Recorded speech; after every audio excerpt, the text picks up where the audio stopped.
మానవ దేహం గురించి ఎన్ని పరిశోధనలు చేసినప్పటికీ ఇప్పటికీ సరైన అవగాహన మనిషికి లేదు.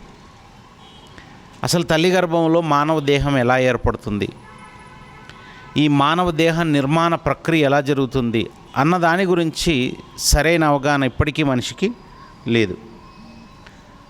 ఒక కోపం యొక్క మితి ఎంతో మనిషి చెప్పలేడు, అలాగని ప్రేమకి మితి చెప్పలేడు. నేను నిన్ను ప్రేమిస్తున్నానని ఒక వ్యక్తి చెప్పినప్పుడు మీరు ఎంత ప్రేమిస్తున్నారంటే దానికి గుర్తుగా ఇదిగో ఒక గులాబీ పువ్వునిచ్చి ఇది నా ప్రేమకు చిహ్నం అని చెప్తుంటాడు. అలా కొందరు వస్తువును చూపించి నా ప్రేమకు చిహ్నం ఇది, ఒక ఉంగరాన్ని ఇచ్చి ఇది ప్రేమకు చిహ్నం అని. షాజహాన్ ముంతాజ్ కొరకు తాజ్మహల్ని నిర్మాణం చేసి నా ప్రేమకు గుర్తు అని ఒక చిహ్నాన్ని చూపించాడు. అదే తాజ్మహల్ కట్టడం. అంటే ప్రేమకి గుర్తుగా వస్తువులను చూపిస్తున్నారు. అది నిజమైన మితియా అంటే కాదు. అంటే ప్రేమకి ఇప్పటికీ కొలత లేదు. ఒక కోపానికి మనిషికి కొలత లేదు, బాధకి, ఆవేదనకి, దుఃఖానికి, వీటికి మనిషి దగ్గర ఇప్పటికీ కొలతలు లేవు. కొలత లేనిదిగానే ఇప్పటికి ఉంది. ఎవరు అటు చూడకండి, ఇటే చూడండి. ఇవన్నీ కూడా మనిషి ఇప్పటికీ ఇంత శాస్త్రం ఎదిగినా, ఇంత సైన్స్ అభివృద్ధి చెందినా, ఇన్ని శాస్త్రాలు రాసుకున్నా వీటి గురించి చెప్పలేకపోతున్నాడు. అంటే కోటి విద్యల్లో లేనివి కూడా ఉన్నాయి. అలాగే ఈ కోటి విద్యల్లో లేని ఒక విషయాన్ని దేవుడు బైబిల్లో రాయించి పెట్టాడు. అదేంటి తెలుసా? ప్రసంగి గ్రంథం. ప్రసంగి గ్రంథము 12వ అధ్యాయము. ప్రసంగి గ్రంథము 12వ అధ్యాయము 13వ వచనాన్ని మనం చూడగలిగితే, ప్రసంగి గ్రంథము 12వ అధ్యాయం 13వ వచనంలో ఇదంతయు వినిన తర్వాత తేలిన ఫలితార్థం ఇదే, దేవుని అందలి భయభక్తులు కలిగి ఉండి ఆయన కట్టడలను అనుసరించి నడుచుచుండవలెను. మానవ కోటికి ఇది ఏ విధి. మానవ కోటికి దేవుడు విధించిన ఒక విధి గురించి గ్రంథకర్త జ్ఞాపకం చేస్తున్నారు. చాలా చెప్పారు ప్రసంగి గ్రంథకర్త. ప్రసంగి గ్రంథంలో ప్రారంభం నుంచి చాలా విషయాలు చెప్తాడు.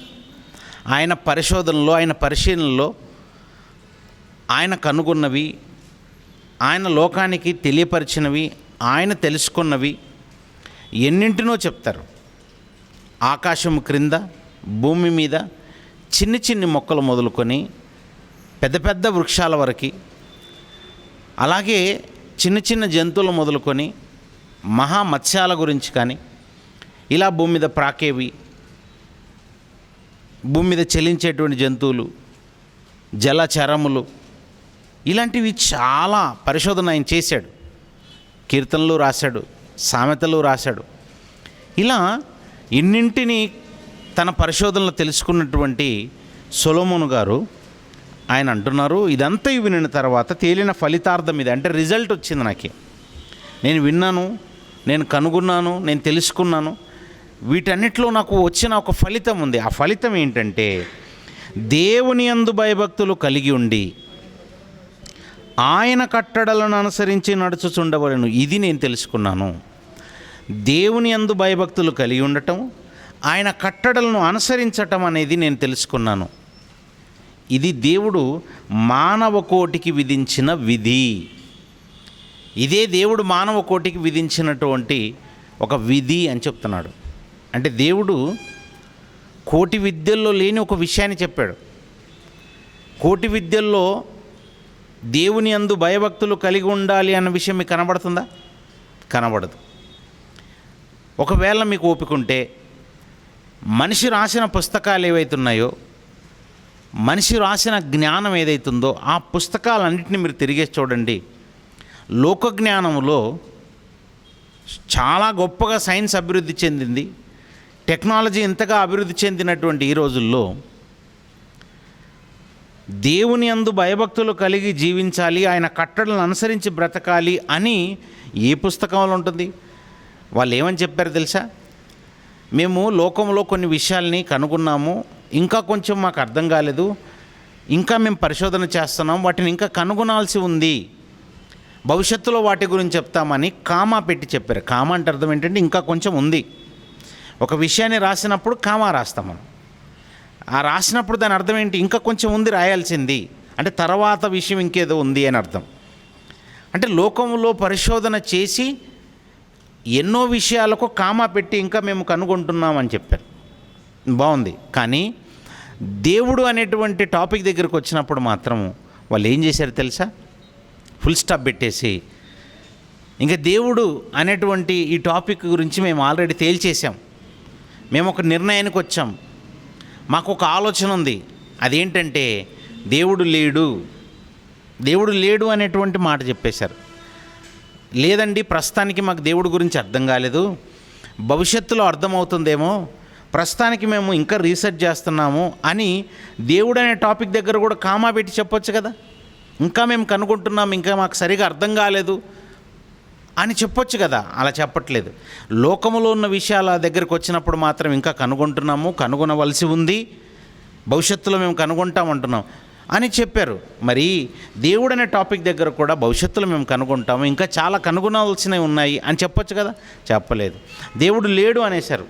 అంటే పాఠ్యపుస్తకాల్లో కానీ లోకములో ఉన్నటువంటి జ్ఞానంలో ఈ కోటి విద్యల్లో వాళ్ళు చెప్పింది ఏంటంటే దేవుడు లేడు. అందుకే కోటి విద్యల్లో లేనిది దేవుడు చెప్పింది, నాయనా నాయందు భయభక్తులు కలిగి నా కట్టడలను అనుసరించటమే, ఇది నేను మానవ కోటికి అంటే సర్వ మానవాళికి ఒక విధిగా ఇస్తున్నాను. ఇది విధి అంటే కట్టడ, మీరు ఖచ్చితంగా దీన్ని పాటించాల్సింది. కానీ నిజంగా మనము ట్రాఫిక్ రూల్స్ గురించి ఆలోచిస్తున్నప్పుడు దాన్ని ఖచ్చితంగా పాటించాలనుకుంటున్నాం. రోడ్డు మీద ప్రయాణం చేస్తున్నప్పుడు ట్రాఫిక్ రూల్స్ అని ఉంటాయి, వాటిని పాటించకపోతే ఫైన్ వేస్తారేమోనని ఆ ఫైన్ గురించి అయినా పాటిస్తుంటాం. అంటే లోకములో ఉన్నటువంటి చట్టాలు లేదా లోకములో ఉన్నటువంటి కట్టడాలు, లోకంలో ఉన్న రూల్స్ మనుషులు ఏర్పాటు చేసుకున్న వాటిని చాలా జాగ్రత్తగా పాటిస్తున్నాం. ఎందుకు పాటిస్తున్నాము అని అంటే భయం, ఫైన్ వేస్తారేమో, శిక్ష విధిస్తారేమోనని. అంటే మనుషులకి భయపడుతున్నాం, కానీ దేవుడు అంటే అంత భయం లేదనమాట. దేవుని గురించిన భయం మనుషులకు లేదు. దేవుడు ఫైన్ వేస్తాడా, దేవుడు శిక్ష విధిస్తాడా? అసలు దేవుడే లేడు కదా, దేవుడు ఉంటే కదా శిక్ష విధించేది అనే ఒక ధోరణిలో మనిషి జీవిస్తున్నాడు. ఇది ఒక మానసిక రుగ్మత అనొచ్చు. దేవుడు లేడనెట్టుకొని అనుకునే ప్రతి ఒక్కరూ ఇంకా భయపడరండి. భయపడతారు. వేటికి భయపడతారంటే దేవుడు కాకుండా దేనికైనా భయపడుతుంటారు, దేవుడు కాని దేనికైనా భయపడుతుంటారు. మీరు చూడండి, మనిషి ఒక కొండ ప్రాంతానికి వెళ్ళాడు అనుకోండి, ఆ కొండ ఎక్కక ముందే కొండ దిగువన ఉన్నప్పుడే కొండను చూసి భయపడతాడు. పర్వతాలు ఉన్నాయనుకోండి, వాటిని చూసి భయపడతాడు, అమ్మో ఎంత ఎత్తుగా ఉన్నాయి, అక్కడి నుంచి జారి పడిపోతానేమో. అడవులను చూసి భయపడతాడు, అడవిలో క్రూర జంతువులను చూసి భయపడతాడు, ఎడారులను చూసి భయపడతాడు, సెలయేర్లంటే భయం, నదులంటే భయం, సముద్రాలంటే భయం, సముద్రాల్లో ఉన్న జీవులంటే భయం, చలి అంటే భయము, గాలి అంటే భయము, వేడంటే భయం. ఎన్ని భయాలు లేవు చెప్పండి? ఎన్నో రకాల భయాలు. బాగా వర్షం కురిసింది అనుకోండి భయం, చల్లగా చలి వీచింది అనుకోండి భయం, ఎండ కాస్తున్నా భయమే. ఏంటి ఒకసారి జ్ఞాపకం తెచ్చుకోండి, ఏ విషయంలో మనిషికి భయం లేదు? ఫ్యాన్ ఆపేసిండి అన్నమాట.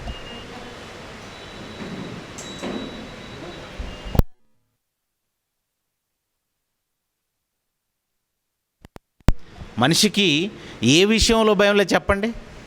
ఈ విషయంలో మనిషికి భయం లేదని చెప్పలేము. ఎన్నో రకాల భయాలు.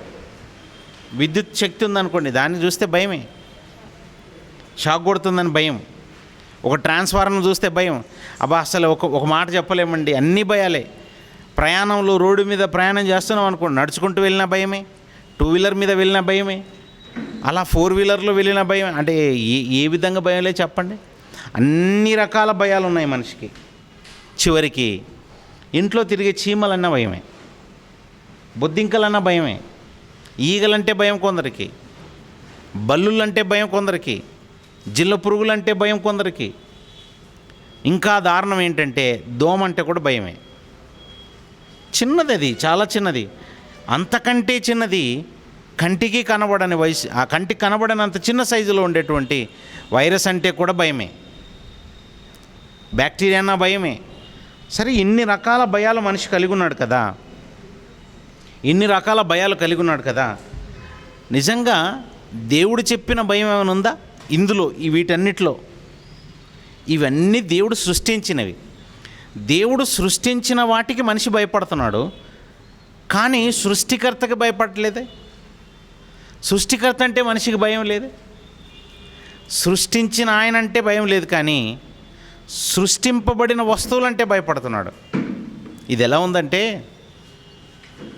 పిల్లలకి పాఠ్యపుస్తకాల్లో కొన్ని పాఠాలు రాసి ఆ పాఠాలు చెప్పిన తర్వాత మాస్టారు చివరిలో ఒక పరీక్షను నిర్వహిస్తుంటాడు.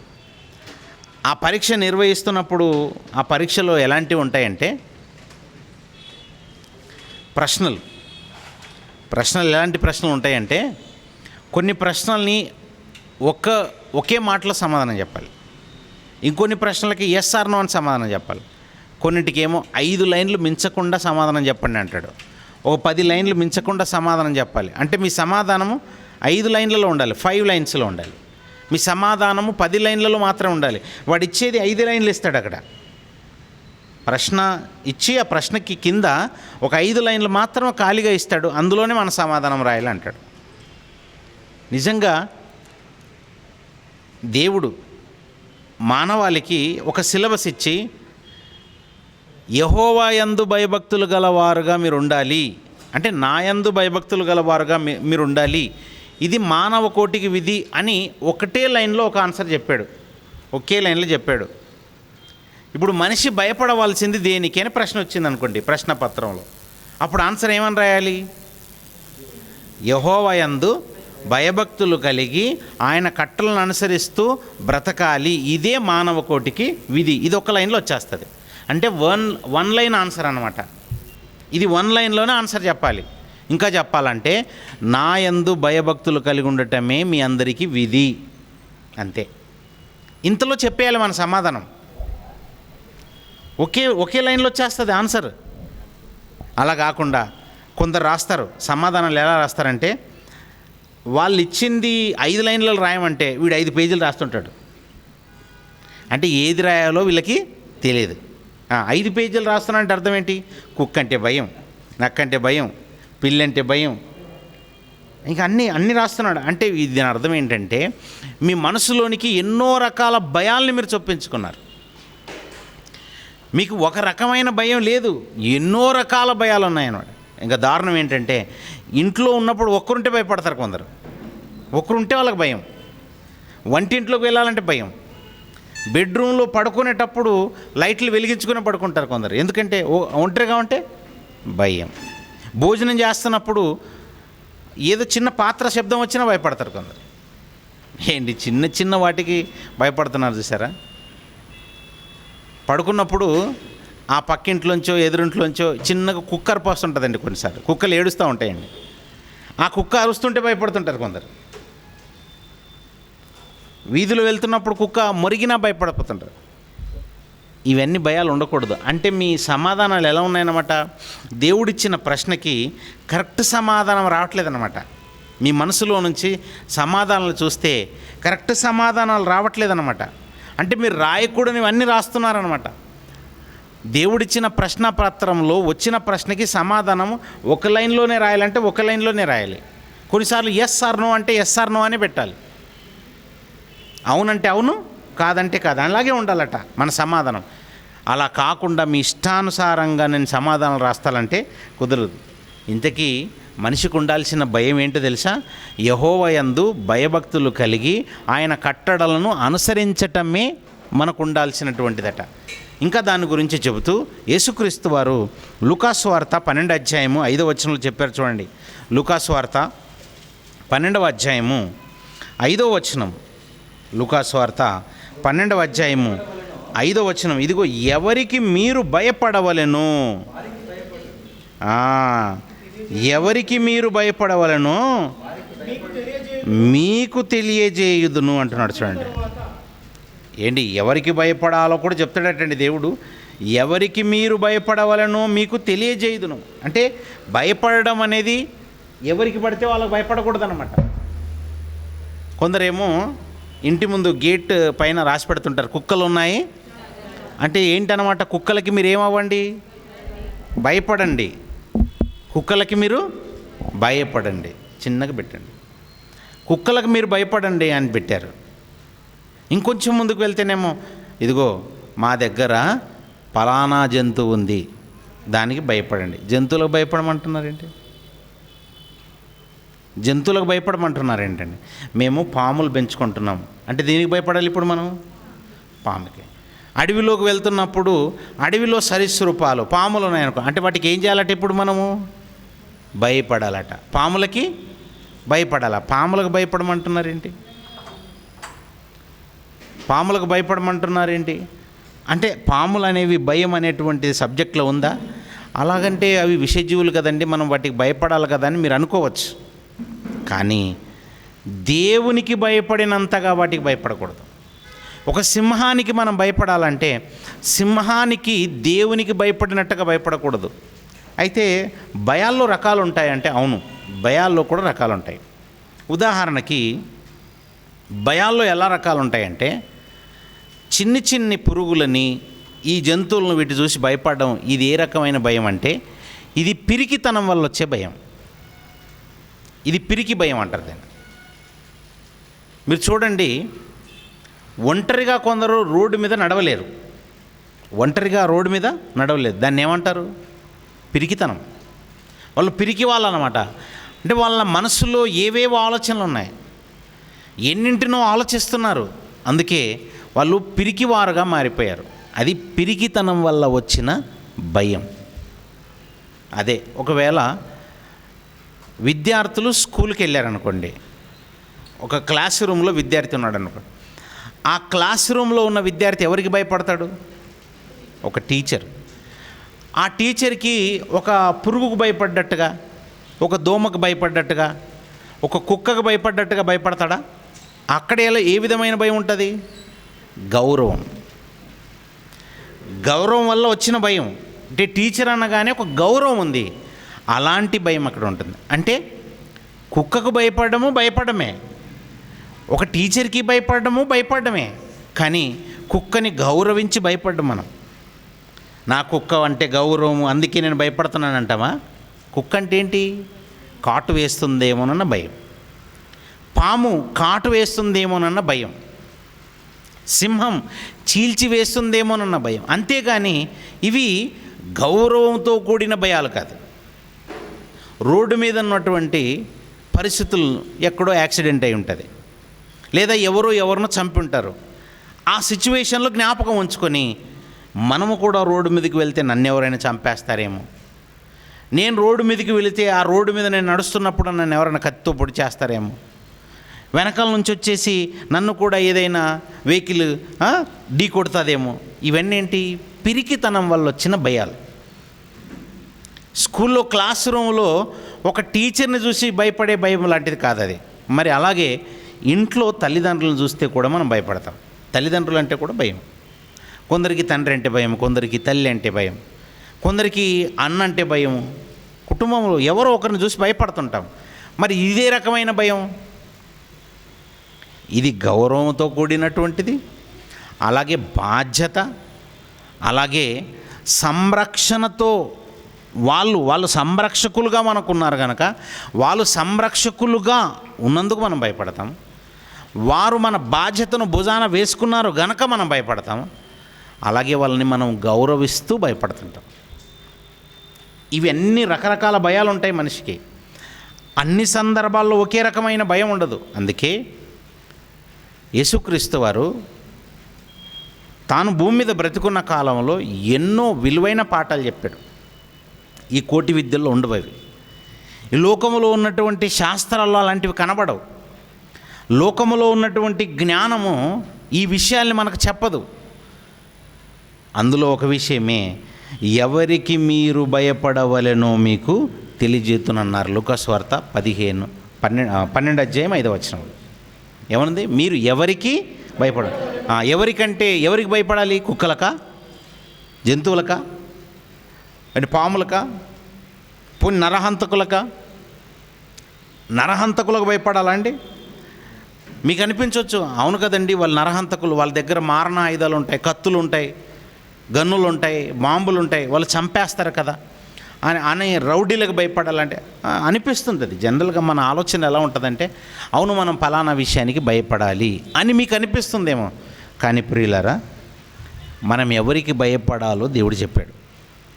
మీరు ఎవరికి భయపడవలెనో అని అన్నాడు, తెలియజేస్తానన్నాడు. మత్తయి సువార్త 10వ అధ్యాయము 28వ వచనంలో చూస్తే ఎవరికి భయపడాలో, ఎలా భయపడాలో చెప్తాడు. చూడండి, మత్తయి సువార్త 10వ అధ్యాయము 28వ వచనం.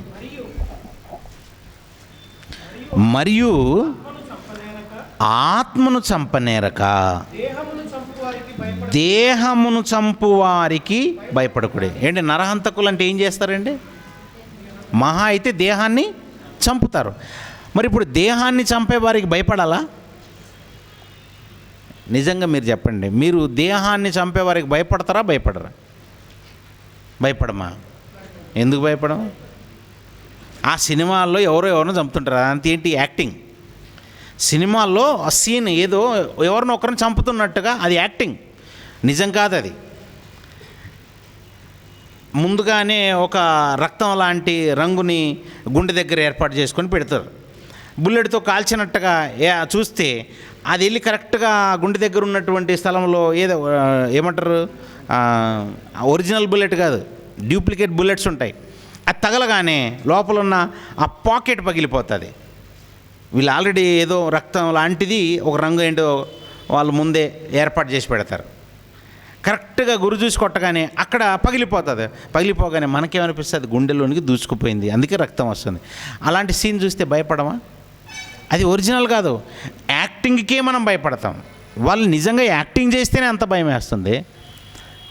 మరి ఒరిజినల్గా జరుగుతుంటే, మన కళ్ళ ముందే జరుగుతుంటే భయపడమా? మనకి అలాంటిది సంభవిస్తుంటే. అందుకే మన భయాలు అనేవి ఇలా ఎక్కువ భయాలు అనేవి మన బ్రతుకులో వచ్చి ఉండిపోయే గనక మీరు ఎవరికి భయపడాలో నేను చెప్తానని చెప్పాడండి దేవుడు. మీరు ఎవరికి భయపడాలి నాయన? వీటికి కాదు, దేహమును చంపే వారికి భయపడకండి, అదే చెప్తున్నారు కదండి. మరియు ఆత్మను చంపనేరక దేహమును చంపువారికి భయపడకండి. ఆత్మను చంపలేరు వాళ్ళు. దేన్ని చంపగలరు? మహా అయితే దేహాన్ని చంపగలరు.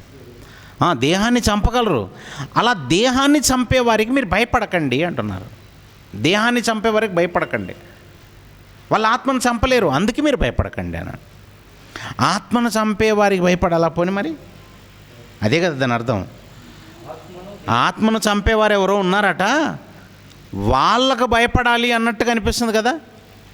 దేహాన్ని చంపేవారు ఎవరో ఉన్నారట, వాళ్ళకు భయపడకండి అన్న. ఒకవేళ పాము కాటు వేసింది అనుకోండి, పాము కరిచింది లేదా కాటు వేసింది, మీకు ఏమవుతుంది? ఆత్మ చనిపోతుందా, దేహమా? దేహము. అంటే పాము దేహాన్ని చంపగలదు, సింహం దేహాన్ని చీల్చగలదు. యాక్సిడెంట్ అయితే దేహానికే నష్టం. ఒక కత్తితో పొడి చేసిన దేహానికే నష్టం, గన్నుతో కాల్చిన దేహానికి. ఇవి దేహానికి మాత్రమే హాని చేయగలవు. ఇలా దేహానికి హాని చేసే వాటికే సాధారణంగా మనం భయపడుతుంటాం. ఇక మీరు అన్నీ కూర్చొని ఆలోచించండి, ఉదయం నుంచి సాయంత్రం వరకు మన బ్రతుకులో మనం ఇంకా అసలు భయపడేది, బాధపడేది అంతా ఈ దేహానికి సంబంధించిన భయాలే. అలా ఆత్మను చంపలేవు గనక వాటికి ఎందుకు భయపడతారు? వాటికి భయపడకండి అంటున్నాడు. భయపడాలట. దేనికి భయపడాలట? తర్వాత భాగంలో చెప్తూ, ఆత్మను దేహమును కూడా నరకములో నశింపజేయగల వానికి మిక్కిలి భయపడి. ఇక్కడ ఆత్మను ప్లస్ దేహమును, ఈ రెండింటిని కూడా ఎక్కడ నశింపజేయగలవాడట? నరకములో నశింపజేయగలవాడట. ఎవరది? ఆత్మను దేహమును నరకములో నశింపచేయగలిగేది ఎవరు? పేతురు గారు రాసిన పత్రికలో ఎవరికి భయపడాలో ఇంకొంచెం సమాచారం అక్కడ ఉంటుంది చూడండి. పేతురు గారు రాసినటువంటి మొదటి పత్రిక 2వ అధ్యాయము 17వ వచనం. పేతురు గారు రాసిన మొదటి పత్రిక 2వ అధ్యాయము 17వ వచనం. అందరిని సన్మానించుడి, సహోదరులను ప్రేమించుడి, దేవునికి భయపడుడి. ఎవరికి భయపడాలట? మరి రాజునైతే రాజును సన్మానించాలట, కానీ రాజుకు భయపడకూడదట. రాజుకు భయపడకండి. ఎవరికి భయపడాలి? దేవునికి భయపడాలి. మరి లోకంలో ఉన్న అధికారులకు భయపడాలా, గౌరవించాలా? స్కూల్లో ఉన్నటువంటి టీచర్కి భయపడాలా, గౌరవించాలా? భూమి మీద ఉన్న తల్లిదండ్రులకు గౌరవించాలా, భయపడాలా? గౌరవించటం, ఇవన్నీ గౌరవానికి సంబంధించినవి. వాళ్ళకి రెస్పెక్ట్ ఇవ్వండి, సన్మానించండి, తప్పులేదు. కానీ వాళ్ళని చూసి భయపడకూడదట. వాళ్ళని చూసి భయపడకూడదట. ఏ విషజీవినైనా కావచ్చు, ఏ క్రూర జంతువు అయినా కావచ్చు, ఎంత పెద్ద వస్తువైనా కావచ్చు, భూమి మీద సృష్టింపబడిన దేనినైనా మీరు తీసుకొనండి, వాటికి భయపడకూడదట. వాటికి భయపడకూడదట. అవి దేహాన్ని మాత్రమే చంపగలవు, ఆత్మను చంపలేవు గనక భయపడకండి. ఆత్మను చంపాయని ఒక ఆయన ఉన్నాడు. లేదా ఆత్మను ప్లస్ దేహమును నశింపజేయగలవాడు. నశింపచేయటం అంటే అర్థం ఏంటంటే నరకంలో వేయగలడు. ఆత్మకు చావు ఉండదు. ఆత్మకు చావు అంటే అర్థం ఏంటంటే రెండవ మరణమే. ఆత్మకు చావు అనేటువంటి భాషను ఎలా అర్థం చేసుకోవాలంటే రెండవ మరణం, అంటే నరకంలో వేయబడటమే మరణం. ఇక నరకంలో పడిందంటే ఇక మరణమే. బ్రతికున్నా చచ్చిన దానితో సమానమే, కానీ నిత్యం కాలుతూ ఉండాలి, బాధను అనుభవిస్తూ ఉంటుంది. అలాంటి ఒక భయంకరమైన పరిస్థితి ఉంటుంది.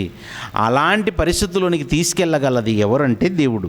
అందుకే ఆయనకు భయపడండి. దేవునికి భయపడాలట.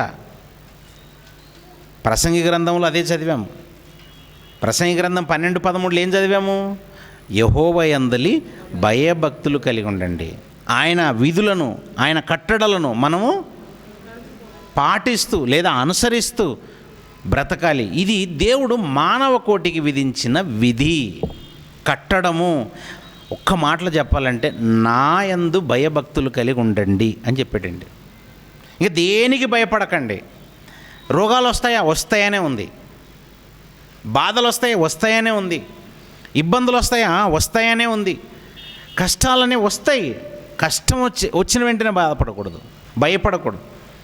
రోగం వచ్చిన వెంటనే భయపడకూడదు, ఇబ్బంది వచ్చిన వెంటనే భయపడకూడదు. ధైర్యంగా ఉండాలట.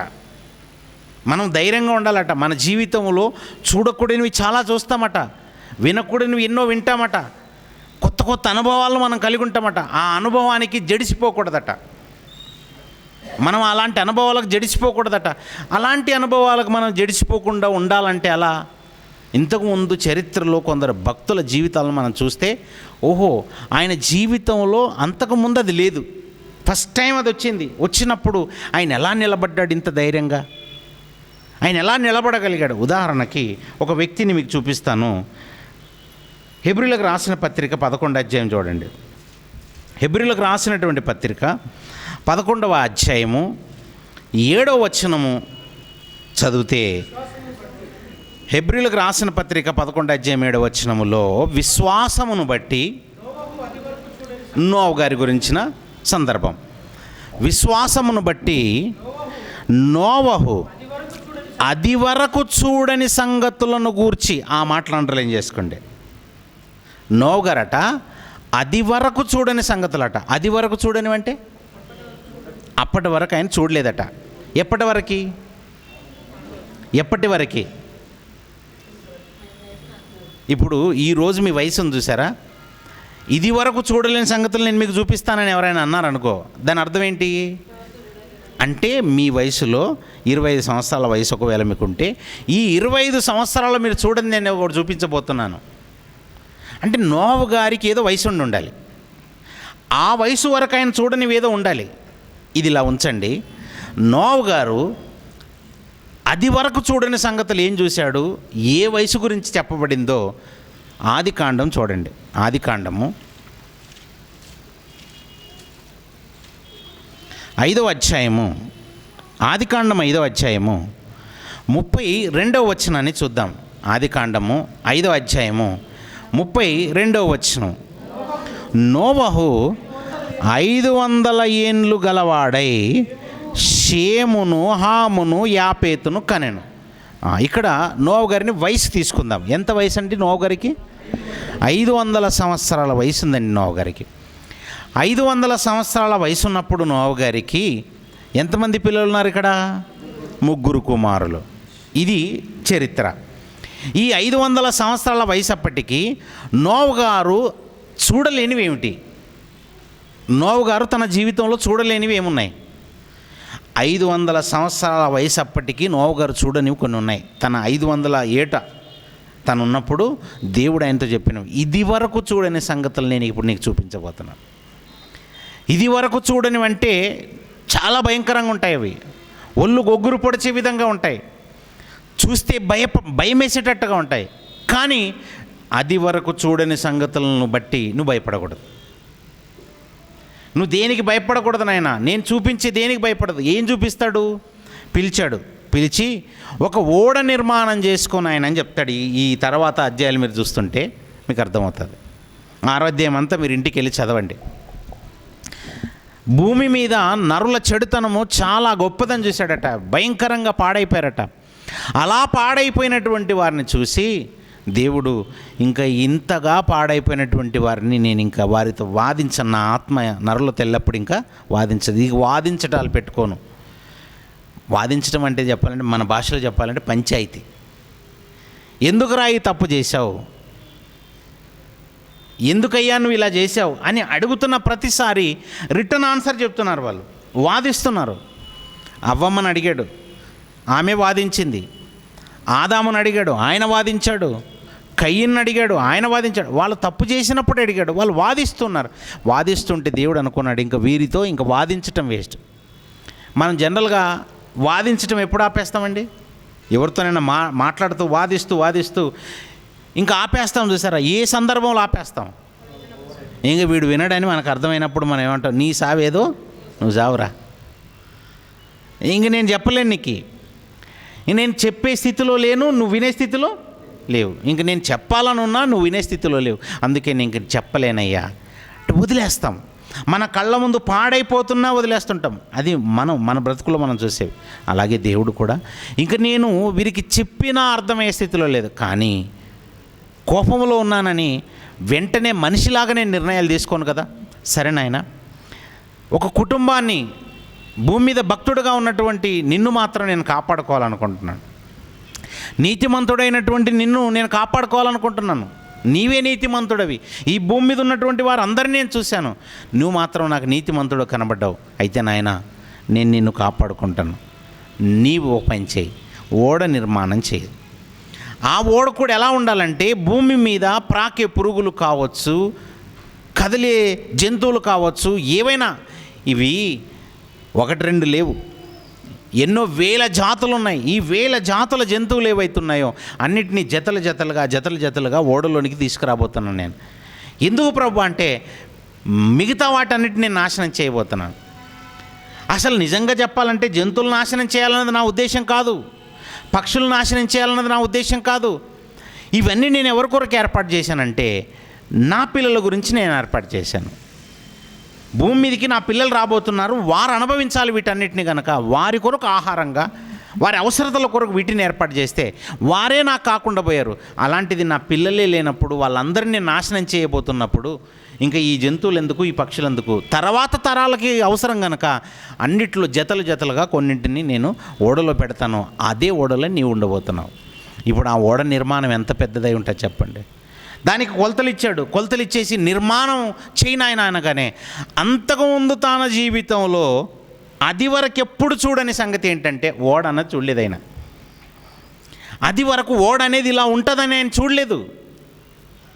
పోనీ ఆదికాండంలో 6వ అధ్యాయానికి ముందు నోవహు గారు ఓడ నిర్మాణం చేసుకునే సందర్భానికంటే ముందు ఎక్కడైనా మీకు ఓడ కనిపిస్తుందా? ఈరోజు ఓడ టెక్నాలజీ ఉంది కనుక మీకు ఎవరైనా ఈ ఓడ నిర్మాణం చేయనగానే యూట్యూబ్కి వెళ్తారు, సెర్చ్ చేస్తారు, గూగుల్లోకి వెళ్తారు, సెర్చ్ చేస్తారు, ఓడ నిర్మాణం ఇలాగంటే టకటక చేస్తారు. చాలామంది స్త్రీలు ఈ మధ్యకాలంలో భయపడట్లేదట పెళ్లి చేసుకోవడానికి. దేనికి? పెళ్ళి అనేది ఒకప్పుడు ఎందుకు భయపడేవాళ్ళంటే వంట వండుకోవటం, బట్టలు ఉతుక్కోవటం ఇవన్నీ చాలా కష్టంగా ఉంటుంది. అలా ఇప్పుడు అసలు ఆ సమస్య లేదట. ఎందుకు తెలుసా? బట్టలు ఎలా ఉతుక్కోవాలంటే యూట్యూబ్ ఆన్ చేస్తే బట్టలు ఉతుక్కోవడం చూపిస్తారు. వంటలు ఏంటంటే వంట ఎలా వండుకోవాలా యూట్యూబ్లో అన్నీ ఉన్నాయి. అన్నీ అసలు ఇది లేదండి. మనిషి జీవితానికి సరిపడే అన్ని సందర్భాలను వాళ్ళు పెట్టగానే వీళ్ళు ఏమనుకుంటున్నారంటే, ఓహో ఈ సందర్భంలో ఇలా ఉండాలి, ఈ సందర్భం ఇలా ఉండాలి, ఏం భయపడాల్సిన అవసరం లేదు. మరి నోవహు గారికి ఏమైనా యూట్యూబ్ ఉందా ఆన్ చేసుకొని చూసుకోవడానికి? ఆ రోజు లేదు కదా. పోనీ ఇంటర్నెట్ ఆన్ చేసి పలానా ఇది అని చదవడానికి ఉందా? పోనీ పుస్తకాలు ఏమైనా ఉన్నాయా? ఇది ఇలా కట్టడం, పలానా ఇంజనీర్ ఇలా కట్టాడు అనడానికి ఇంజనీరింగ్ అనే వ్యవస్థే లేదు అప్పటికీ. ఇంజనీర్స్ అన్నవారు లేరు అప్పటికి. అంటే ఇది వరకు ఎప్పుడు చూడని సంగతులు చూడబోతున్నాడు ఆయన. భయం వేస్తుంది కదండి. ఫస్ట్ టైం ఒక పెద్ద ఓడ నిర్మాణం. అది నేను ఎక్కడ చదివాను? ఇవన్నీ ఎక్కడ చదివాను ప్రభువా? ఏ యూనివర్సిటీ లేదు కదా, మరి ఎలా చేయాలి అన్న ప్రశ్న లేదు. అంటే నువ్వు భయపడకూడదు అన్నమాట. దాన్ని కట్టడానికి నువ్వు భయపడకూడదు.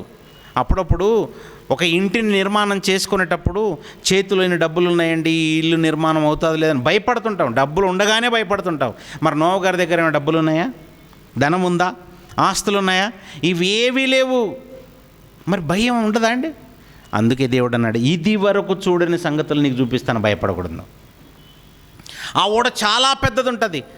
క్రేన్లు ఉండవు నీకు. క్రేన్ల సహాయంతో కట్టేది కాదు అది. బరువులు మోయటానికి ఏ వస్తువు ఉండదు ఆ రోజు.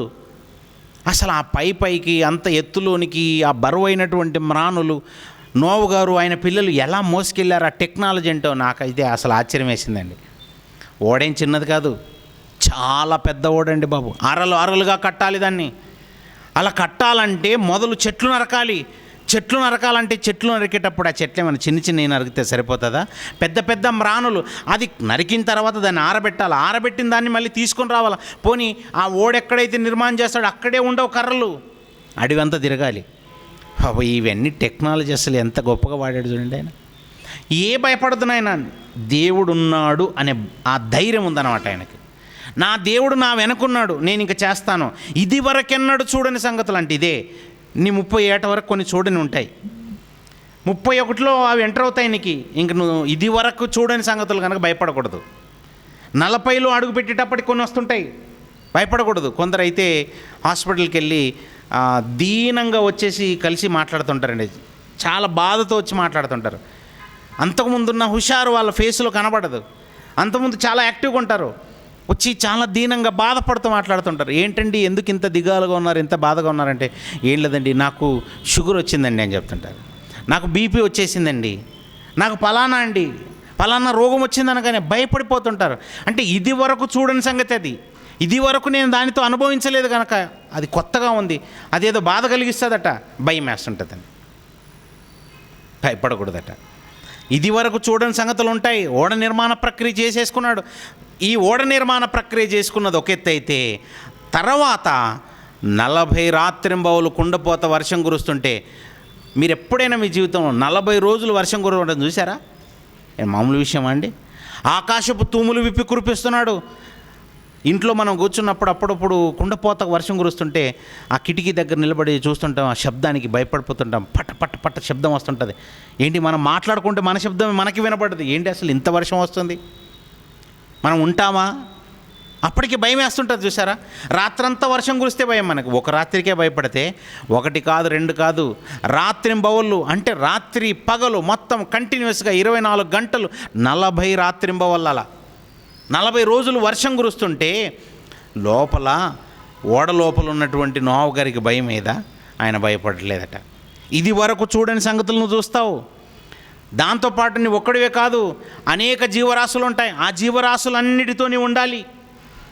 ఎంత దుర్వాసన ఉంటుందండి వాటి పేడ, కంపు. అవి భోజనం చేసిన తర్వాత, అవి గడ్డి మేసిన తర్వాత ఆ పేడంతా వదులుతుండే. అసలు నిజంగా ఎలా అనుభవించుంటాడు? ఆ అనుభవాలు అనేవి ఎలా ఉంటుంటాయి? అవి వాటికి సరిపడే నీరు ఎలా ఏర్పాటు చేసుకుని ఉంటాడు ఆయన? అప్పుడు అనిపించిందండి, ఇది వరకు చూడని సంగతులు మనం చూడాల్సి వస్తే భయపడకూడదు.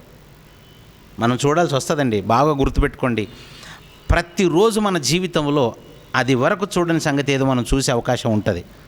ఒకవేళ ఆ రోజు చూడకపోయినా ఆ తర్వాత రోజు, ఆ రోజు చూడకపోయినా మరొక రోజు, ఆ సంవత్సరం చూడకపోతే మరో సంవత్సరం, ఇది వరకు చూడని మనం చూస్తాం. అలాంటి దాంట్లో ఒకటే కరోనా అనేది. ఇది వరకు మనం చూసామా? ఇలాంటిది చూడలేదు. స్టార్టింగ్ కొత్తగా అనిపించింది, కొంచెం బాధగా అనిపించింది, టెన్షన్గా అనిపించింది. 4 రోజులు పోగానే అనిపించింది, అలవాటైంది. మూతికి మాస్క్ వేసుకొని కూర్చోవటం ఊపిరాడేది కాదు. ఇప్పుడు ఏమైపోయింది? అలవాటు. చేతికి వాచ్ తొడుక్కున్నట్టుగా, మెడలో గొలుసు వేసుకున్నట్టుగా, చెవులకి కమ్మలు ధరించినట్టుగా, అది కూడా ఏమైపోయింది? అలవాటు. కాళ్ళకి చెప్పులు ఎలాగైతే ధరించుకుంటామో మూతికి మాస్క్ అలవాటు. ఇది వరకెన్నడు చూడనివే. ఇలాంటివి చాలా ఉంటాయట. అలా నోవహు గారు చాలా చాలా చాలా కొత్తగా అనుభవించాడు, కానీ ఎక్కడ భయపడలేదట. ప్రభా, ఎన్ని రోజులు అవ్వాలి ప్రభా ఈ వర్షం ఆగిపోవడానికి? ఆ తర్వాత మళ్ళీ అది ఎండటానికి ఎన్ని రోజులు అవ్వాలి? ఆరిపోవాలి కదా మొత్తం నేలంతా. మళ్ళీ మేము అసలు బయటకు వస్తామా? ఎన్ని రోజులు అనుకుంటున్నారు? 500 సంవత్సరాల వయసప్పుడు ఇది వరకెన్నడు చూడని సంగతులు నువ్వు చూస్తావని చెప్పాడు. అదే ఓడ నిర్మాణ ప్రక్రియ ప్రారంభం. అక్కడ నుంచి ఓడ నిర్మాణానికి 100 ఏళ్ళు పడుతుందండి. 100 ఏళ్ళు ఓడ నిర్మాణం చేసుకున్న తర్వాత, ఆ తర్వాత 40 రాత్రింబవులు కుండపోత వర్షం కురిసిన తర్వాత ఆయన ఓడలో ఎంతకాలం ఉన్నాడండి? ఇంచుమించుగా 14 నెలలు ఉంటాడండి. ఓడ లోపలే 14 నెలలు. అంటే వర్షము 40 రాత్రింబవులు కుండపోతగా కురిస్తే అది ఆరటానికి ఇంచుమించుగా 12 నెలలు పడుతుంది సమయం. ఆ తర్వాత ఆయన బయటికి రావడానికి, జీవనం కొనసాగించడానికి 14 నెలలు. ఇదంతా మీరు చదివితే చరిత్ర కనిపిస్తుంది. మరి ఇది వరకు ఎన్నడూ చూడని సంగతులు కావా ఇవన్నీ? ఆ సంవత్సరం అంతా మేము ఏ ఆహారం తినాలి, ఏం టెన్షన్ లేదా? టెన్షన్ ఏం లేదు ఆయనకి. అదండి ఇది వరకు ఎన్నడూ చూడని సంగతులు. ఇప్పుడు చదువుతారు చూడండి, 11వ అధ్యాయం హెబ్రీయులకు రాసిన పత్రిక 7వ వచనం. హెబ్రీయులకు రాసిన పత్రిక 11వ అధ్యాయం 7వ వచనంలో, విశ్వాసమును బట్టి నోవహు అది వరకు చూడని సంగతులను గూర్చి దేవుని చేత హెచ్చరింపబడి భయభక్తులు గలవాడై తన ఇంటి వారి రక్షణ కొరకు ఒక ఓడను సిద్ధము చేసెను. అందువలన అతడు లోకం మీద నేరస్థాపన చేసి విశ్వాసమును బట్టి కలుగు నీతికి వారసుడయ్యను. నిలబడ్డా? భయం ఉంటుందా? ఉంది. ఎన్ని రకాల భయాలు లోకంలో ఉంటాయి, కానీ అవేవి ఆయన అంటించుకోలేదు. అంటారు, నాన్న మాటలు అంటుంటారు, వాళ్ళని ఎవరిని చూసి భయపడలేదండి. నేను ఓడ నిర్మాణం చేసుకోవాలి, నా కుటుంబాన్ని నేను రక్షించుకోవాలి. రాజులకు భయపడరా వీళ్ళు? రాజులకు భయపడరట. చాలామంది అండి మోషే గారి గురించి చదువుతున్నప్పుడు, మోషే గారి గురించి వింటున్నప్పుడు ఏమనుకుంటారంటే, ఐగుప్తు దేశంలో మోషే గారు మొదటి 40 సంవత్సరాలు ఉన్నప్పుడు ఐగుప్తు దేశంలో ఒక ఐగుప్తీయుని చంపి ఐగుప్తు దేశం నుండి పారిపోయాడు. ఎందుకు పారిపోయాడు తెలుసా? ఫరో ఆయనను చంపుతాడన్న భయంతో పారిపోయాడు అనుకుంటుంటారు. చాలామంది ఇలాగే అనుకుంటారండి. నిజంగా మోషే ఐగుప్తీని చంపి ఇసుక సమాధి చేసి ఐగుప్తు దేశం నుండి పారిపోయింది ఫరోకు భయపడా? ఎవరికి భయపడి పారిపోయాడు తెలుసా? ఫరోకు భయపడి కాదండి. అదే హెబ్రీయులకు రాసిన పత్రిక 11వ అధ్యాయము 24వ వచనం నుంచి చూడండి.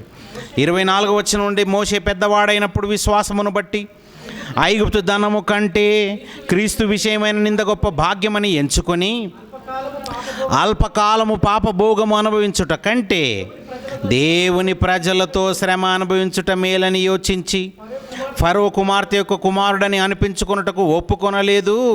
ఏలయనగా అతడు ప్రతిఫలముగా కలగబో బహుమానం మందు దృష్టి ఉంచెను. దేని మందు దృష్టి ఉంచాడట? ప్రతిఫలంగా నాకు కలగబోయే బహుమానం ఒకటి ఉంది, దాని మీద దృష్టించాను. అందుకొరకు పారిపోయాడండి ఆయన.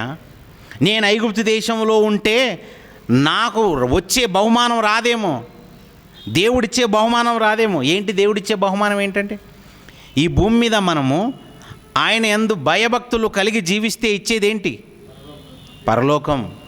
మనందరికీ కలగబోయే బహుమానం ఏంటి? పరలోకం అండి.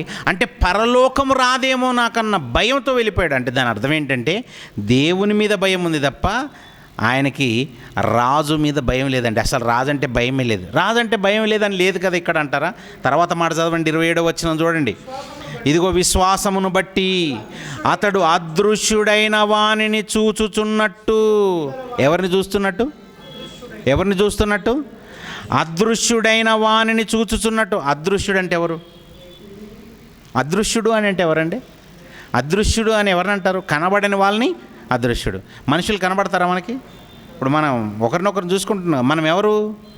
దృశ్యమైన వారం. అంటే కంటికి కనిపించేవన్నీ దృశ్యమైనవి. కంటికి కనబడదేంటి? అదృశ్యమైనది. మరి అదృశ్యమైన వాడు ఎవరు? అదృశ్య దేవుని స్వరూపి ఎవరు? యేసుక్రీస్తు వారు. అంటే దేవుని స్వరూపి యేసుక్రీస్తు అని చెప్పకుండా అదృశ్య దేవుని స్వరూపి. ఇక్కడ చేయబెట్టండి. కొలసీలకు రాసిన పత్రికలు చూడండి, దేవుడు ఎవరో చెప్తారు అక్కడ. కొలసీలకు రాసినటువంటి పత్రిక 1వ అధ్యాయము 15వ వచనం. ఆయన అదృశ్య దేవుని స్వరూపి అయి సర్వ సృష్టికి ఆది సంభూతుడై ఉన్నాడు. అంటే యేసుక్రీస్తు వారు ఎవరు అని చెప్పటానికి దేవుని యొక్క స్థితి గురించి చెప్పబడింది. దేవుడు ఎవరట? చెప్పండి, అందరూ చెప్పండి. దేవుడు ఎవరు? అదృశ్యుడు. అంటే అర్థం ఏంటి? కంటికి కనబడరు. ఇప్పుడు దేవుడు అదృశ్యుడైతే మోషే గారు ఏం చేశారట? మళ్ళీ ఇప్పుడు హెబ్రీలకు రాసిన పత్రిక దగ్గర రండి. హెబ్రీలకు రాసినటువంటి పత్రిక 11వ అధ్యాయం 27వ వచనములో, విశ్వాసమును బట్టి అతడు అదృశ్యుడైన వానిని. అదృశ్యుడు అంటే ఎవరని చదివాము? దేవుడు. అదృశ్యుడైన దేవునిని చూచుచున్నట్టు. అంటే అర్థం ఏంటి? అమ్మో, నేను దేవుని వైపు చూస్తూ వెళ్ళాలి, అదృశ్యుడైన దేవుణ్ణే చూస్తూ వెళ్ళాలి. దేవుడు కనబడనప్పుడు ఎలా చూస్తాడు? చూడటం. అంటే ఇక్కడ అర్థం ఏంటంటే, దేవుడు చెప్పినది వినటం, దేవుడు చెప్పినట్టుగా దేవుడి అడుగుజాడల్లో బ్రతకటం. అలా అదృశ్యుడైన కనబడని దేవుని వైపు చూచుచున్నట్టుగా స్థిరబుద్ధి గలవాడై రాజాగ్రహమునకు భయపడక ఐగుప్తును విడిచిపోయిన. ఎవరికి భయపడలేదట? రాజు ఎవరు ఇక్కడ? ఫరో. మోషే గారు ఐగుప్తు దేశంలో ఉన్నప్పుడు ఐగుప్తు దేశాన్ని పరిపాలిస్తున్నది ఎవరు? ఫరో. ఆ ఫరో ఆజ్ఞకు భయపడలేదట. మరి ఎవరికి భయపడ్డాడు? అది దాని అర్థం. దేవునిని చూడాలి, దేవుని వైపు ఆశ కలిగి ఉన్నాడు. చూసారా? అంటే దేవుని వైపు చూచుచు తన ఆలోచన అంతా తనకు కలగబోయే బహుమానం మీద ఉంది. అంటే పరలోకం, పరలోకం, పరలోకం. ఈ భూమి మీద ఉన్న రాజ్యం, ఆ రాజ్యాలు, రాజులు, వాళ్ళ భయం అవి లేవు ఆయనకి. ఇదంతా పాప సంబంధమైనది, పాపభూయిష్టమైనది. ఈ లోకంలో సంపాదన అంత ఎలాంటిది? అల్పకాల పాపభోగం. అది మహా అయితే కొంతకాలం నేను దానితో సుఖపడగలను, అది కూడా పాపముతో సంపాదించిన సొమ్ము. ఈ సొమ్ము నాకెందుకు అనుకున్నాడు. ఈ అల్పకాల భోగములు వద్దు. ఇది మరి దేని వైపు చూస్తున్నాడు? పరలోకము. అది నిత్యం ఉండేది. అది రావాలి అని అంటే, దేవుడు నాకు అది బహుమానం ఇవ్వాలంటే, నేను ఈ ఐగుప్తు దేశంలో ఉంటే అది రాదు నాకు. ఇంకా ఈ ఐగుప్తు దేశంలో ఉన్నానా? ఈ ఐగుప్తు దేశంలో ఉంటే ఇలా మర్డర్లు అయిపోతుంటాయి. అంతే. ఇక్కడ ఉండకూడదు, మనము వెళ్ళిపోవాలి. దేనికి భయపడలేదట? రాజు ఆజ్ఞకు భయపడలేదు. చాలామంది ఏమనుకుంటారంటే, రాజుకు భయపడే పారిపోయాడు అనుకుంటారు. రాజుకు భయపడలేదట. అందుకే మనము లోకములో ఉన్న అధికారులకు, మన ముందున్నటువంటి ప్రభుత్వాలకు భయపడాల్సిన అవసరం లేదు. వాళ్ళని గౌరవించాలంతే. వాళ్ళని గౌరవించాలి తప్ప వాళ్ళకి భయపడకూడదు. చాలా జాగ్రత్తగా ఆలోచించండి. మరి భయపడాల్సింది ఎప్పుడు కూడా దేవునికే. మనం ఎప్పుడు దేవునికే భయపడాలి. ఇలా ఈ భయం అన్నది ఎలా ఉండాలంటే, అంటే ఇక్కడ మీకు ఒక సందేహం కూడా కలగవచ్చు. ఏంటంటే, ఇప్పుడు భయపడకూడదు అంటున్నాము, కానీ గౌరవించాలి. గౌరవానికి భయానికి తేడా ఏంటండి అని అంటే, అందుకే ప్రారంభంలో చెప్పాను. ఒక క్లాస్ రూమ్లో టీచర్ విద్యార్థి మధ్య సంబంధం ఎలా ఉంటుంది? విద్యార్థి టీచర్కి భయపడుతున్నట్టుగా ఉంటాడు. అది నిజంగా భయమా, గౌరవమా? అది గౌరవం. అది గౌరవం అంటారు. గౌరవం ఉండాలి. అదే స్కూల్లో, అదే క్లాసులో మరొక విద్యార్థి ఉంటాడు, బాగా చదివే విద్యార్థి ఉన్నాడు అనుకోండి, బాగా చదువుతాడు వాడు, మంచి మార్కులు వస్తుంటాయి. ఆ విద్యార్థి భయపడతాడా? టీచర్ రాగానే ఏ విద్యార్థి భయపడతాడు? జనరల్గా టీచర్ క్లాసులోనికి రాగానే ఎవడికి వనకంటే హోంవర్క్ చేయమని చెప్తే చేసుకోకుండా క్లాస్కి వస్తాడు చూడు, వాడికి భయం. నేను నిన్న హోంవర్క్ ఇచ్చాను కదరా చేశారా అనగానే ఎవరు భయపడతారు? చేయనివాడు. అదే చేసిన వాడైతే అందరికంటే ఫస్ట్ లేచిన పడతాడు. లేచి ఇదిగో సార్ హోంవర్క్ చేశానండి. వాడికి భయం ఉంటుందా? భయం ఉండదండి, వాళ్ళు భయపడరు. మన ఇంట్లో పిల్లలు మన కళ్ళ ముందు చాలా ప్రేమగా మనతో ఆడుకుంటూ తిరుగుతూ ఉంటారు, కానీ ఒకరోజు భయపడుతుంటారు. ఎప్పుడు? ఆడేదో తప్పు చేసినప్పుడు. తప్పు చేసిన వాడికి భయం, తప్పు చేసిన వాడికి భయం. లేదంటే గౌరవం ఉంటుంది, తల్లిదండ్రులు అంటే గౌరవం. అలా మనకు ఖచ్చితంగా లోకం పట్ల ఉండాల్సింది గౌరవమే తప్ప భయం కాదు. భయం ఉండాల్సిన అవసరం లేదు. మనం అసలు భయపడకూడదు. వాళ్ళకి రాజాజ్ఞకు భయపడలేదు. ఇది వరకెన్నడూ చూడని సంగతులను గురించి నోవహు గారు భయపడలేదు. భయపడకూడదు. మరి దేనికి భయపడ్డారు? ఒక మోషే గారు కానీ ఒక నోవహు గారు కానీ వాళ్ళు దేనికి భయపడ్డారో తెలుసా? యెహోవా యందలి భయభక్తులు వాళ్ళకు ఉన్నాయి. నోవహు గారికి భయం ఉందా లేదా? 11వ అధ్యాయంలో ఏమని చదివాం? ఇప్పుడు ఇంతకుముందు 7వ వచనంలో చదివాం కదా. ఇదిగో విశ్వాసమును బట్టి నోవహు అది వరకు చూడని సంగతులను గురించి దేవుని చేత హెచ్చరించాడా? నాశనం రాబోతుంది నాయన అని భయపడ్డా? భయపడలేదా? దేనికి భయపడ్డా? నాశనానికి కాదు, దేవుడికి. జలప్రళయం రాబోతుంది నాయన అని దేవుడు హెచ్చరించాడా? హెచ్చరించలేదా? జలప్రళయానికి భయపడ్డా? దేవునికి భయపడ్డా? అందుకే కింద ఏమనుంటుంది? హెచ్చరించబడి, దేవుని చేత హెచ్చరింపబడి భయభక్తులు గలవాడై. హెచ్చరికకు భయపడ్డాడు. అదండి. దేనికి భయపడ్డాడు? హెచ్చరికకు భయపడాలి. హెచ్చరిక అంటే అర్థమవుతుందా? మనకు అప్పుడప్పుడు ఈ ట్రాన్స్ఫార్మర్ మీద రాసి పెట్టేది ఉంటుంది చూసారా, డేంజర్ అని పెడతారు. దాన్ని ఏమంటారు? హెచ్చరిక. ఇది ప్రమాదం అని చెప్పాడు. ఇది ప్రమాదం అని చెప్పండి, జాగ్రత్తగా ఉండాలి. అక్కడ జాగ్రత్తగా ఉండాలా? భయపడాలా? ట్రాన్స్ఫార్మర్ని ముట్టుకోనంత వరకు భయమే ఉందండి. ముట్టుకుంటే కదా భయము. ముట్టుకోకన్నాడు, అది హెచ్చరిక. జలప్రళయం వస్తుంది, భయం ఎందుకు? నీకు ఓడని సిద్ధం చేసి పెట్టాను, నువ్వు ఓడలో ఉంటావు నాయన, నీ కొరకు ఓడ సిద్ధం చేయించుకోమని చెప్పాను కదా, ఆ ఓడలో ఉంటావు. భయం లేదా? భయం లేదు. మరి సంవత్సరానికి సరిపడే ఆహారం నేను ఇస్తాను, భయపడకూడదు. ఇదండి, మనం ఎప్పుడు కూడా దేవునికి భయపడుతూ ఉండాలి తప్ప మన కళ్ళ ముందు జరిగే ఇదివరకెన్నడూ జరగని సంగతులకు భయపడకూడదు. అది విపత్తు కావచ్చు, ప్రమాదం కావచ్చు, మరొకటి కావచ్చు, మరొకటి కాదు, దేనికి భయపడకూడదట. సరే, ఇవన్నీ మనం భయపడకుండా ఉండాలంటే ఎలాంటి పరిస్థితుల్లో జరుగుతాయి? ఎప్పుడు జరుగుతుంది? మనం ఈ లోకంలో ఉన్న పరిస్థితులన్నింటిని చూసి భయపడకుండా ఎప్పుడు ఉంటాం? ఎప్పుడు ఉండగలమంటే ఒక 3 విషయాలు ఉన్నాయండి. భయంలో 3 విషయాలు ఉంటాయి. అది ఎలాంటి భయం కలిగి ఉండాలంటే 3 విషయాలు అందులో ఉంటేనే మీరు ఖచ్చితంగా లోకంలో దేని చూసినా భయపడరు. ఒక నోవహు గారు కావచ్చు, ఒక మోషే గారు కావచ్చు, భక్తులు ఎవరైనా కావచ్చు, వాళ్ళు యెహోవా యందలి భయభక్తులు కలిగినారు. అంటే యెహోవా యందలి భయభక్తి అనేది ఎలాంటిదై ఉండాలంటే నంబర్ 1 కీర్తనల గ్రంథము 19వ అధ్యాయము 9వ వచనం. కీర్తనల గ్రంథము 19వ అధ్యాయము 9వ వచనం చూడండి. యెహోవా యందైన భయము నంబర్ 1 ఏంటట? యెహోవా యందైన భయము పవిత్రమైనది. అలాంటి భయం మనం కలిగి ఉండాలి. యెహోవా యందలి భయభక్తులు కలిగి ఉండటం అంటే ఆ భక్తిలో ఏముండాలన్నమాట? ఆ భయములు ఏముండాలి? యెహోవా యందలి భయభక్తులు కలిగి ఉండటంలో నంబర్ 1 మనకు ఉండాల్సింది పవిత్రత. ఇది గుర్తుపెట్టుకోండి. ఈ పవిత్రత లేని భయం ఉంటుంది చూసారా, దాన్ని ఏమంటారు మరి? అదంతా నటన. పవిత్రుడుగా లేకుండా నటిస్తూ భక్తి కలిగి ఉంటారు కొందరు. పైకి మాత్రం భక్తి గలవారై ఉండి లోపల మాత్రం చాలా కుయుక్తిపరులై ఉంటారు. అలాంటి వాళ్ళది అది భక్తి కాదు, అది నటన, అది వేషధారణ. అలాంటిది ఉండకూడదట మనకి. మనము దేవుని ఎడల భక్తి కలవారముగా ఉండాలంటే మోస్ట్ ఇంపార్టెంట్ థింగ్ పవిత్రత ఉండాలి.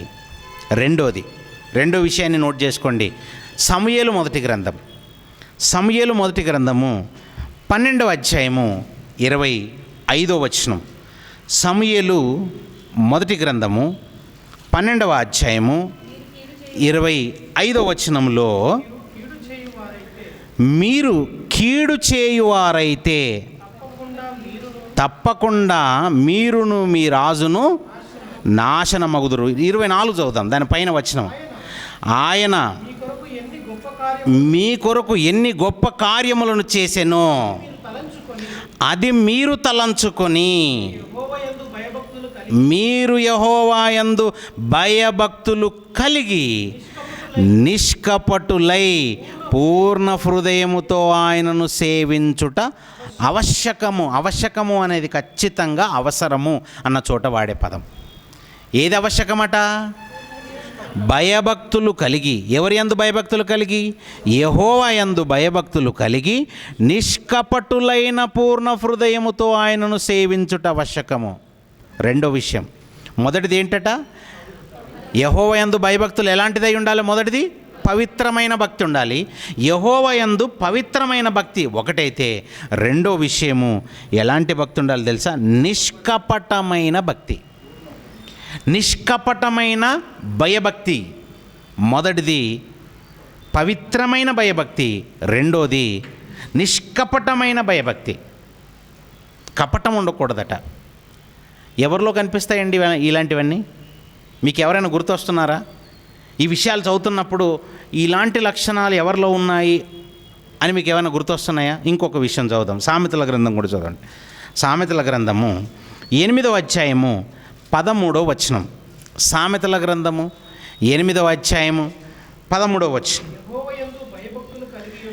యెహోవా యందు భయభక్తులు కలిగి ఉండుట. దేన్ని అసహించుకొనుటట?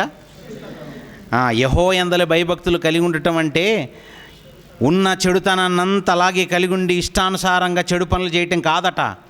యెహోవా యందలి భయభక్తులు కలిగి ఉండటం అంటే చెడుతనమును అసహ్యించుకొనుటయే అంటున్నాడు.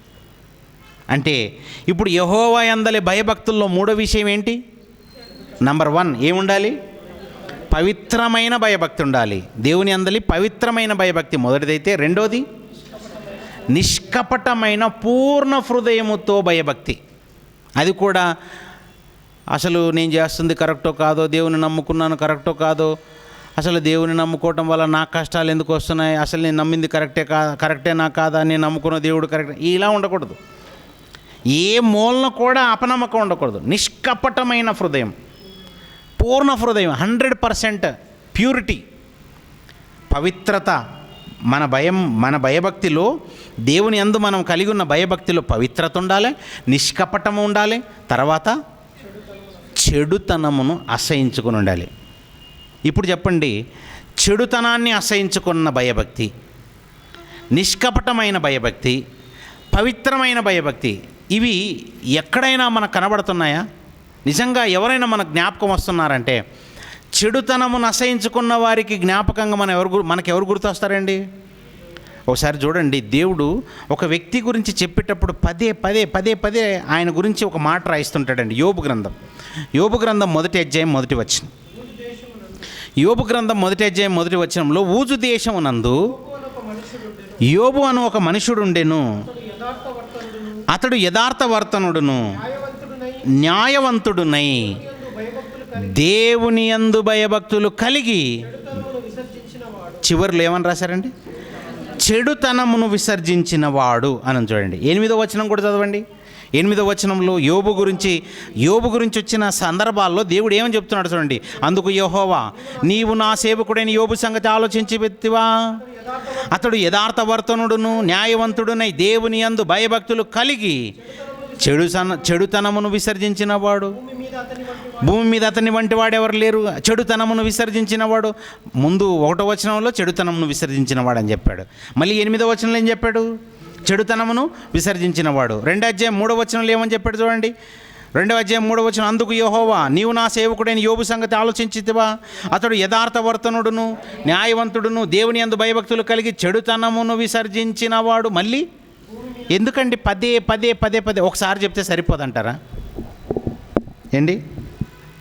ఎవరైనా ఒక వ్యక్తి గురించి మనకు పరిచయం చేస్తూ ఈయన మంచివాడండి అని చెప్పారనుకోండి, మనం ఏమనుకుంటాం? ఓకే, వెరీ గుడ్, మంచిది. మళ్ళీ రెండోసారి ఈయన మంచివాడండి, మూడోసారి మళ్ళీ మంచివాడండి. పదే చెప్తున్నారంటే దాని అర్థం ఏంటి? అంటే చాలా మంచివాడు. ఈయనలో అసలు చెడన్నది లేదని చెప్పటానికి అంత విసర్జించాడు, చెడుతనమును విసర్జించాడు. అందుకే యోబు గారిని చూస్తే చెడుతనమును విసర్జించిన ఒక దైవ భక్తుడండి. అందుకే యెహోవా యందలి భయభక్తులు. ఇది వరకు ఎన్నడూ చూడని సంగతులు ఆయన జీవితంలో చాలా రాబోతున్నాయి, అయినా దేనికి భయపడలేదు. అది వరకు చూడని సంగతులు, ఆస్తి పోయింది, భయపడలేదు. అంతస్తులు పోయాయి, భయపడలేదు. చివరికి పిల్లలు పోయారు, దేనికి భయపడలేదు. అదండి భక్తిని వదలకూడదన్నమాట. యెహోవా యందలి భక్తి స్థిరంగా ఉండాలి, కాన్స్టెంట్గా ఉండాలి.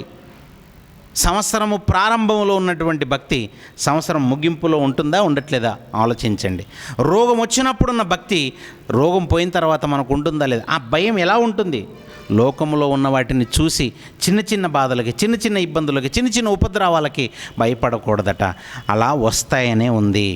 ఇవన్నీ చూస్తుంటే పవిత్రమైన భక్తి కలిగి కానీ, నిష్కపటమైనటువంటి భయభక్తి కానీ, చెడుతనమును విసర్జించిన భయభక్తి కానీ అన్నీ కలిపి ఒక్కరిలోనే ఎవరిలో ఉంటాయి తెలుసా? ఒక యేసుక్రీస్తు వారిలో ఉంటాయి. శరీరధారి అయి ఉన్న దినములలో ఎలా ఉన్నాడట యేసుక్రీస్తు వారు? హెబ్రీలకు రాసిన పత్రిక 5:7లో, హెబ్రీలకు రాసిన పత్రిక 5:7 శరీరధారి అయి ఉన్న దినములలో మహారోదనముతోనూ కన్నీళ్లతోనూ తన్ను మరణము నుండి రక్షింపగలవానికి ప్రార్థనలను యాచనలను సమర్పించి భయభక్తులు కలిగి ఉన్నందున ఆయన అంగీకరింపబడ్డాడు. నిజంగా భక్తులు అక్కడక్కడైనా ఏదైనా సందర్భాల్లో తప్పిపోతున్నట్టుగా మనకు కనబడుతుంది, కానీ యేసుక్రీస్తు వారు ఎక్కడైనా తప్పిపోయారా? శరీరధారి అయ్యున్న దినములలో ఆయన భయభక్తులు కలిగి ఉన్నందుకు అంగీకరింపబడ్డాడు. బాగా గుర్తుపెట్టుకోనండి, మానవ కోటికి దేవుడు విధించిన ఒక విధి ఉంది చూసారా? ఆయన యందు భయభక్తులు కలిగి ఉండటం. అది విడిచిపెడితే నీవు విడిచిపెట్టబడతావు. యెహోవా యందు భయభక్తులను నువ్వు విడిస్తే చాలు. దేవుడు విధిగా ఇచ్చిన దాన్ని విడిస్తే నీవు విడిచిపెట్టబడతావు. దేవుని చేతిలో పడతామండి. దేవుని చేతిలో పడకూడదు, భయంకరుడైన దేవుని చేతిలో పడతాము. హెబ్రీలకు రాసిన పత్రిక 10:31 చెప్తాడు, జీవము గల దేవుని చేతిలో పడుట భయంకరం అంటాడు. ఆయన చేతిలో పడతాం. ఇంకా ఆయన ఫస్ట్ కట్టడలు ఇచ్చాడు, ఆ విధిని ఇచ్చాడు, విడవకండి, విధిని ఇడవకండి. ఏంటి ఆ విధి అంటే ఆయన యందు భయభక్తులు కలిగి ఉండట. పోనీ అలా ఉంటే ఏంటండి ప్రయోజనం అంటారా? అందులో ఎన్ని ప్రయోజనాలు ఉంటాయి తెలుసా అండి? అందులో ఎన్ని ప్రయోజనాలు ఉంటాయి. మచ్చుకు ఒక ఎగ్జాంపుల్ చూడండి. సామెతల గ్రంథం 1:7 సామెతల గ్రంథం 1:7 యెహోవా యందు భయభక్తులు కలిగి ఉండట. దేవుని యందు మనము భయము భక్తి కలిగి ఉండటమట మన తెలివికి మూలం. మీరు ఒకవేళ దేవుని యందు భయభక్తులు కలిగి ఉండండి. అలా కలిగి ఉండి ఒకసారి మీ తెలివిని గురించి ఆలోచించండి. మీరు ఎక్కడైనా నలుగురిలో మాట్లాడుతుంటే అందరూ మిమ్మల్ని ఆశ్చర్యంగా చూస్తుంటారు. ఎలాగండి ఈయన మాట్లాడుతున్నాడు? ఎక్కడి నుంచండి ఈయనకి ఇన్ని తెలివితేటలు వచ్చాయి? ఎవరికైనా మాట్లాడారా అలా? యేసుక్రీస్తు వారు 12 సంవత్సరాల వయసప్పుడు దేవాలయం నుండి మాట్లాడుతుంటే ఆయన తెలివికి, ఆయన జ్ఞానానికి అక్కడ ఉన్నటువంటి శాస్త్రులు, పండితులు వాళ్ళంతా ఏమైపోయారు? ఆశ్చర్యపోయారు. ఎక్కడి నుంచి వచ్చింది ఈయనకి ఇంత పాండిత్యం? అపోస్తలులు విద్యలేని పామరులుగా ఉన్నటువంటి వాళ్ళు వాళ్ళ జ్ఞానంతో మాట్లాడుతుంటే విద్యలేని పామరులైనటువంటి వీళ్ళు ఇంత గొప్ప పాండిత్యాన్ని, ఇంత గొప్ప జ్ఞానాన్ని ఎలా మాట్లాడుతున్నారా అని ఆశ్చర్యపోయారు. అంటే దాని అర్థం ఏంటి? మీ తెలివికి లోకము ఆశ్చర్యపోతుంది.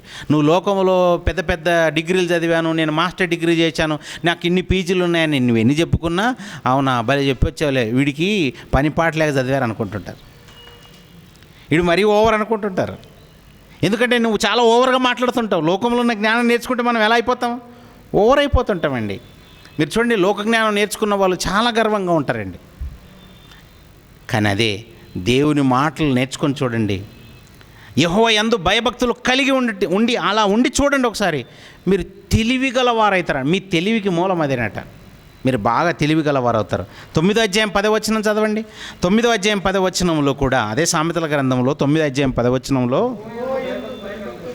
యెహోవా యందు భయభక్తులు కలిగి ఉండుట దేనికి మూలమట?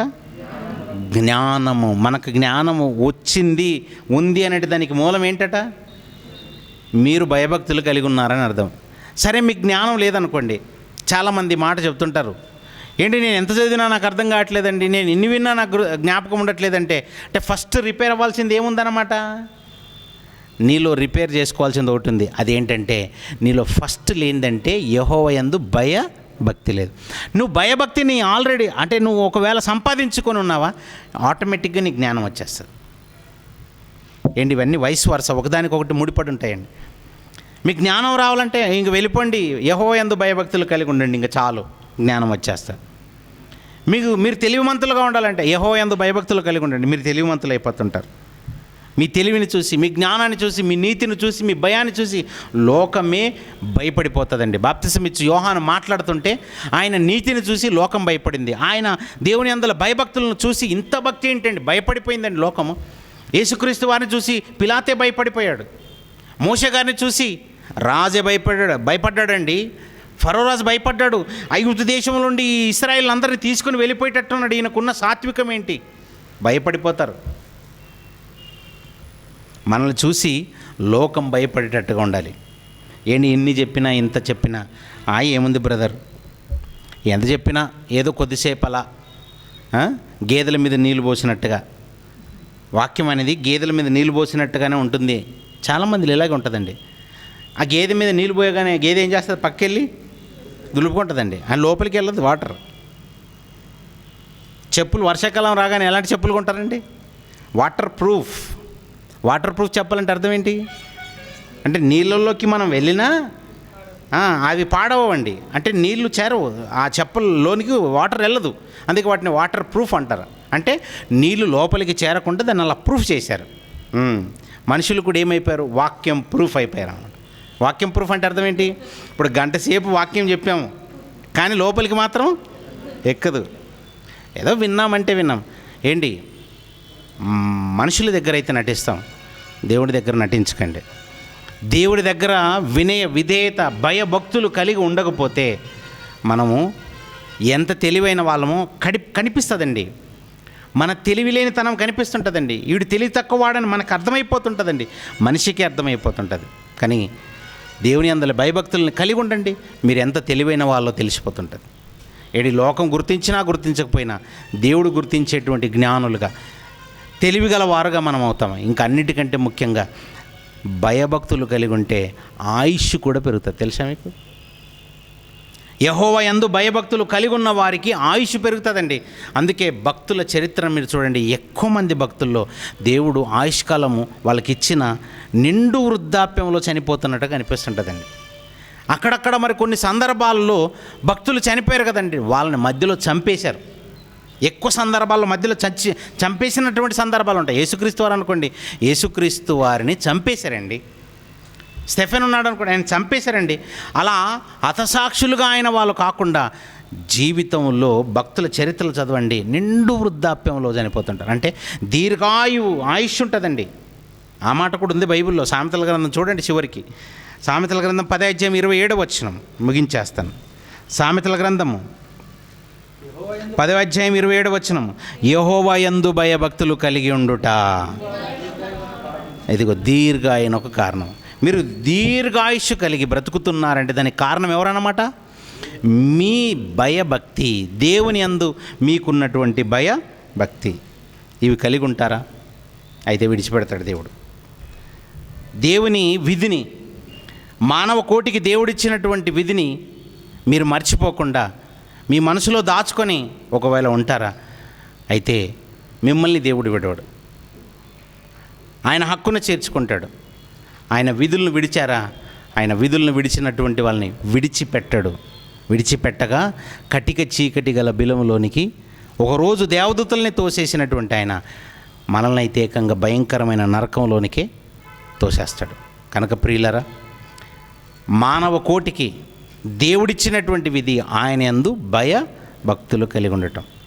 ఎంత ఆస్తి సంపాదిస్తున్నారు కాదు, మీరు ఎంత భయభక్తిని సంపాదిస్తున్నారన్నదే దేవుడు చూస్తాడు. కనుక భయభక్తిని సంపాదించుకొని ఈ భూమి మీద భక్తులుగా దేవుడున్న లోకానికి బాటలు వేసుకోవాలని మనస్ఫూర్తిగా కోరుకుంటూ నేను ఆ మాటలు ఇస్తున్నాను. కళ్ళు మూసుకోండి, ప్రార్థన చేస్తాను. దయగల దేవా, కృపగల మా తండ్రి, మీ దయతో మీ కృపలో మమ్మల్ని జ్ఞాపకం చేసుకొని మీరు ఇచ్చినటువంటి మంచి తరుణంలో మానవ కోటికి మీరు ఇచ్చినటువంటి విధుల గురించి కొన్నింటినీ తెలియజెప్పాను తండ్రి. అందులో అతి ప్రాముఖ్యమైనది. మీ ఎడల భయభక్తులు కలిగి మేము జీవించాలని మీరు తెలియజేసినటువంటి మాటను మీ పిల్లలకు తెలియజెప్పాను తండ్రి. విన్నారు దేవా. విన్న మాటలు విని విడిచిపెడతారో విన్న మాటల ప్రకారంగా వారి బ్రతుకులను మార్చుకొని మీ కొరకు ఉన్నతంగా బ్రతుకుతారో వారికి విడిచిపెడుతూ మా ప్రభువును మీ ప్రియకుమారుడైన యేసుక్రీస్తు వారి పరిశుద్ధమైన నామంలో ఈ ప్రార్థన మీకు సమర్పిస్తూ అడిగి వేడుకొంచున్నాం పరమ తండ్రి. ఆమెన్. మీ అందరికీ వందనాలండి.